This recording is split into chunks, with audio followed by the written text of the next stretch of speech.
Hi everyone and welcome back to SC Invest Insight series. Today, we are taking a closer look at Sri Lanka's banking sector, a critical part of the economy that's gone from crisis mode to growth mode. After facing one of the worst economic crises in our history, the banking sector didn't just survive, it responded with resilience. And now, as the economy stabilizes, banks are stepping into a new phase of growth. Let's rewind to 2022. Sri Lanka was in deep crisis. The country defaulted on foreign debt, inflation soared to 70%, and the rupee lost massive value. To regain stability, the government secured a $2.9 billion IMF bailout and launched a multi-stage debt restructuring plan. Now here's the key move. In June 2023, when domestic debt was restructured, commercial banks were left out. That wasn't an oversight, it was a strategy, and this was done to preserve confidence in the financial system. So instead, the government restructured central bank and EPF holdings, giving banks space to stay stable and protect public trust. With loan demand drastically reducing as a result of higher interest rates, banks needed a plan, and they found one.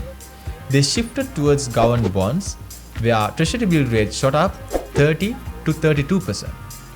This allowed banks to stay profitable.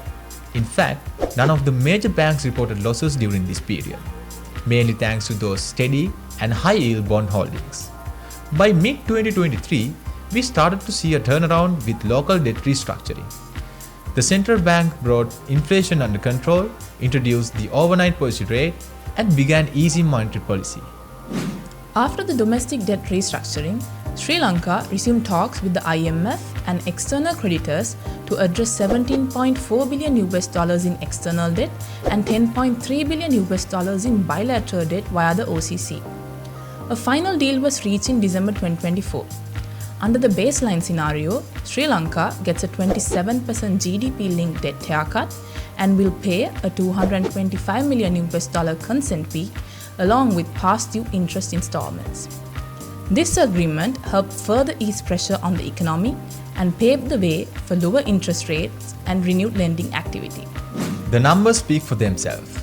Licensed commercial banks issued over 789 billion rupees in new loans, a 10.7% year-on-year increase. Licensed specialized banks added nearly 28 billion rupees, a 2.5% rise. And finance companies saw a huge surge, issuing 277 billion rupees in new credit, a rise of 21%, driven largely by gold loans, leasing, and personal loans. This shows real momentum both in economic activity and consumer confidence. It's not all smooth sailing. Banks are facing pressure on their net interest margins. While lending activity has picked up, interest rates have declined and borrowing costs for banks aren't falling as quickly, squeezing their margins. Speaking of asset quality, remember how non-performing loans spiked during the crisis? That trend has reversed. Since mid-2024, non-performing loans have been dropping steadily. Lower interest rates, flexible repayment terms have made collections easier. This means lower credit costs for banks and more confidence to lend. Overall, the banking system looks solid right now. Tier 1 and total capital ratios are well above required minimums. Liquidity is strong, with CASA ratios improving. And with lending back in play, the banks are moving away from that bond-heavy strategy during the crisis era and back towards traditional credit-led growth. Let's talk about the size of the industry. The banking sector holds over 22 trillion rupees in assets, about 74% of Sri Lanka's GDP. The top 6 licensed commercial banks handle 72% of loans and 74% of deposits.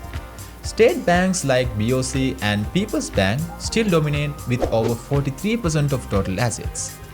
But private banks holding the other 56.5% are driving competition and innovation. With over 7,500 bank branches across the country, the reach is massive. So, what does this mean for investors? The sector is past the worst. It's profitable, well capitalized, and positioned for long-term growth. Valuations are still attractive. The sector is trading at a lower price to earnings ratio and a price to book value compared to the overall market. We believe there's room for this sector to re-rate at least towards 1 times book value with the improvement of earnings. Sri Lankan banking sector trades at a much lower valuation compared to many regional peers. Thus, we still remain very much bullish. That's it for today's episode. The banking sector's comeback is real and it's worth keeping an eye on. Thank you for joining us. Stay informed, stay invested.